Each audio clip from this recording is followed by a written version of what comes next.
Today I'm going to tell a movie called The Last Warrior, Root of Evil. The film begins with the fact that the heroes, led by Finnest and Ivan, dressed in modern clothes, go on a hike in the forest. Here, the heroes mock the guy, who is still deprived of their strength. Soon the group goes on the trail of a terrible monster, which turned out to be Kolobok. He attacked the village cattle and repels the heroes, but Finnest hardly captures the robber. In parallel with these events, scenes from the past are shown. An orphan girl steals an apple from a young girl, after which she finds a magical flower. The orphan and the girl who pursued her are Galina and Varvara. They pricked themselves on a flower and soon found themselves under the control of a terrible creature. It is impossible to recover, so Baba Yaga offers to get rid of the girl, but Galina does not dare to do such a heinous act. After the capture of Kolobok, Ivan returns to the house, furnished with modern appliances. He does not like the conditions of ancient Rus, so the guy uses a magic sword to travel through time. One day he dreams of going there with Vasilisa, but the girl does not approve of this idea. The heroes are frightened and do not understand why modern technology is needed, so they constantly destroy it, piercing the music column and the generator with arrows and spears. A little later, Ivan gives Vasilisa a lipstick, but she does not understand the purpose of cosmetics and eats it. Going back to the present, Ivan buys new equipment and returns to his beloved Vasilisa. He also trades in things from the future to earn some extra money. Soon, the captive Chudo Yudo is brought to the village. Ivan shows respect for the captive creature, and Finnest insults Miracle Yudo, for which he immediately gets a kick in the ass. The next morning, competitions are held in Belagori to determine the most dexterous, fastest, and strongest hero. To do this, each fighter must withstand the attack of the waterman, throw the anvil, walk along the beam, defending from the fire-breathing Goranich, climb the wall, raise Miracle Yudo, and defeat Kolobok. Ivan does not participate, as he still does not have heroic strength and is watching what is happening from the side. None of the men can cope with their task, except for Finnest, who has shown extraordinary strength. Having won the competition, the hero gives a sign of attention to Vasilisa and throws flowers to her. Ivan is jealous and gives them to Baba Yaga, which pleases the old woman. At some point, the guy gets tired of Finnest's jokes and attempts to flirt with his girlfriend, and he agrees to take part in heroic games. Before the race, Ivan decides to go to the modern world to get sneakers and football protection, but the power of the treasure sword has dried up, and the portal does not open. The magician Svetozar is shocked by Ivan's short-sightedness, because he is the first who managed to break a magical weapon. Using the ingenuity, resourcefulness, and sympathy of Miracle Yudo, Ivan overcomes most of the trials. At some point, the heroic games are interrupted by Galina and Varvara, who arrived in the city, who want to take possession of the magic sword and free their master Rogaleb, who bewitched them in the distant past. Ivan recognizes Galina as his former housekeeper, but realizes that it was all a sham, as she is a powerful witch.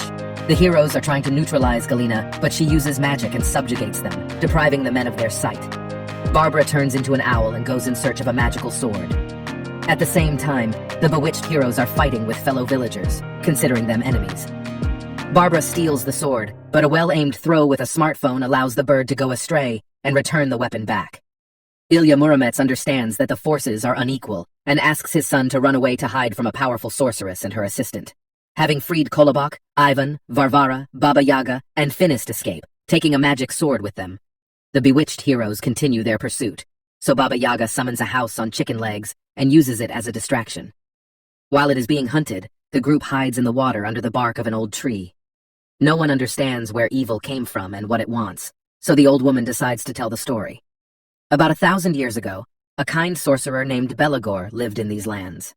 Feeling that life was leaving him, the magician decided to gain immortality and created a magic sword. His student, now known as Koshé the Immortal, envied his teacher and threw a stone at him, taking his life. However, the dark force turned out to be stronger, and Belagor, absorbed by the earth, became angry at people who did not appreciate his good deeds. Hundreds of years have turned him into a powerful evil, consisting of roots, and now his name is Rogaleb. Only Ivan's sword can bring him back to life, which is why the old sorcerer turned Galina and Barbara into his servants. Realizing that only Koshi the Deathless can help defeat Rogaleb, the group turns to Vodyanoi for help to deliver them to the other side. Meanwhile, Galina and Varvara captivate the house on chicken legs and make sure that it is empty. Once on the stones in the middle of the lake, Baba Yaga asks Ivan and Finnest to take on large metal rings. The guy does not have heroic strength, so the old woman uses magic berries that enhance her abilities. It soon turns out that the stones are just the tip of the iceberg, as a flying whalefish is hiding under them, controlling which the hero will be able to direct the group to the land of the dead. On the way, Ivan learns from Baba Yaga what kind of berries she uses, and using a good moment, steals a bag with them. Meanwhile, Galina and Varvara return to the Rogaleb route and report another failure. At some point, Ivan decides to eat the candy and throws the wrapper so that it enters the whalefish's airways.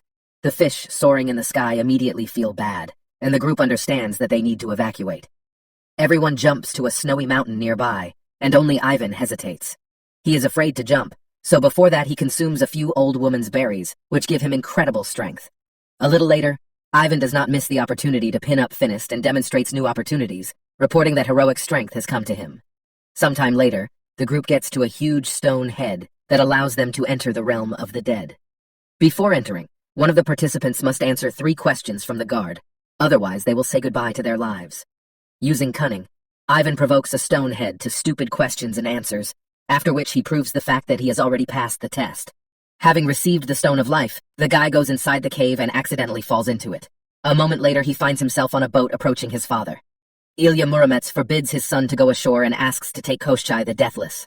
Ivan understands that his father could not cope with the attack of the bewitched heroes and said goodbye to life because of the root of evil that pierced his heart. With tears in his eyes, the guy asks Ilya Muromets to return to the world of the living with him, but the father refuses, sending his son back. Having got out of the land of the dead, the group learns from Koschei that it is possible to defeat Rogaleb by cutting the stone under which he was buried with a magic sword. Realizing that this stone is in their home settlement, the group returns. Meanwhile, Galina uses Ivan's things to track the guy and send bats on his trail. During the night around the campfire, the group continues to interrogate Koschei and realize that he only remembers important information after he is hit on the head. On the way to the village, Ivan does not miss the opportunity to show his strength. A little later, the guy confesses to his girlfriend that he has used up the powers of the magic sword, and it will not work to cut the stone. Vasilisa is outraged that Ivan wasted magical power to travel through time, and the couple swears a lot. During the next halt, the frustrated guy plunges the sword into the ground and notices that he feeds on her power and restores the charge. Realizing that the magic sword is ready for use again, Ivan first goes to the modern world to buy a few cups of coffee. Deciding to get some sleep, the guy eats a couple more berries and hides the sword under a stone so that no one will get it. Sometime later, they are attacked by Galina and her heroes, wounding Finist. Ivan is trying to get a magic sword, but he cannot lift the stone, since the power of the berries, in fact like the berries themselves, has ended. Baba Yaga understands what is happening and offers to run, because the forces are not equal, and they will not survive in battle. Vasilisa remembers that she has living water at home, and she will heal Finista. Ivan and Vasilisa fight again, but decide to return to the city. The bewitched heroes take out their sword, and as soon as they drop the stone, an earthquake occurs and the rock collapses, due to which Ivan and Kolobok cannot follow the others in Belagori. Meanwhile, Rogaleb and Galina learn that Barbara betrayed them and took the magic sword. Without losing hope, Kolobok and Ivan return to the site of the last massacre to find the missing weapon. Galina overtakes Varvara and attacks her, causing the sword to fall to the ground. The mother is disappointed with her daughter and bewitches her, depriving her of her sight and making her an obedient slave.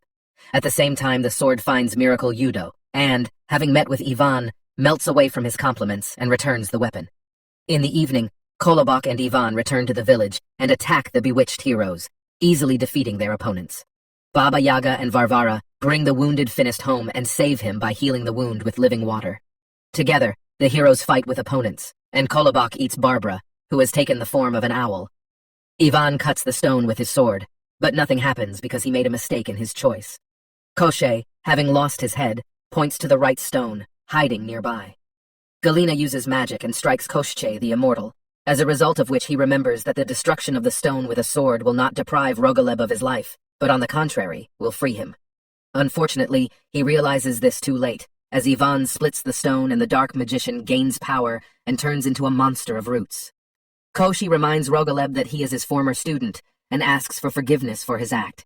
He gives him the Stone of Life in the hope that the former white sorcerer will stop, but instead, the monster inserts the stone into Koschei and buries him alive in the ground, dooming him to eternal torment in hell. Others try to resist Rogaleb, but he is too strong and will captivate Finist, Vasilisa, and Baba Yaga with roots. Galina tries to stop Ivan and says that they are not enemies, but the guy does not believe her and continues the battle. Little Goranich diverts the monster's attention to himself, and Galina opens the hunting season for the fire-breathing creature. Ivan, with the help of a magic sword, tries to defeat Rogaleb, but he will also captivate him, intending to take the guy's life. At this moment, Ivan mentally meets with the deceased father. Ilya Muromets advises his son to remember what he lives for. Realizing that Vasilisa is his only love, and the others have become true friends, Ivan gains the heroic power hidden in the earth. Having become incredibly strong, the guy rebuffs Rogaleb and realizes that his strength is also contained in the earth, from which he draws his energy. Freed Finist, Kolobok, and Ivan work together to defeat the enemy. Gingerbread Man bites the monster and helps the new hero to use the sword to create a magical labyrinth. Ivan and Rogaleb find themselves in the modern world, where asphalt and concrete are everywhere, instead of earth. A powerful sorcerer tries to break through the asphalt layer and get to the ground, but he fails, as they ended up in a multi-level parking lot. Having warned that a dark force lives in everyone, Rogaleb turns into ashes and ceases to exist. A little later, his remains are collected by a parking lot cleaner. Everyone who was buried is freed, including the magician Svetozar, who gains freedom. Using light magic, he disenchants the heroes and drives Galina away, after which he turns into a flock of bees to pursue her. Ivan invites Vasilisa to become his wife, and the girl agrees. Soon, life in the village returns to normal. A little later, Kolobok informs Ivan about a strange find in the forest. Having gone there, the heroes find eggs from which small houses on chicken legs hatch. In the post-credits scenes, Galina asks for help from the great darkness and plunges into the Black Lake to gain sinister power. Many years ago, Ilya Muromets lived with his wife and adopted daughter. As it turned out, this girl was Varvara, bewitched by Rogaleb, and Galina, who also lost her mind because of the evil magician, was the hero's wife and Ivan's mother. Thanks for watching. We hope you liked and subscribed. See you soon.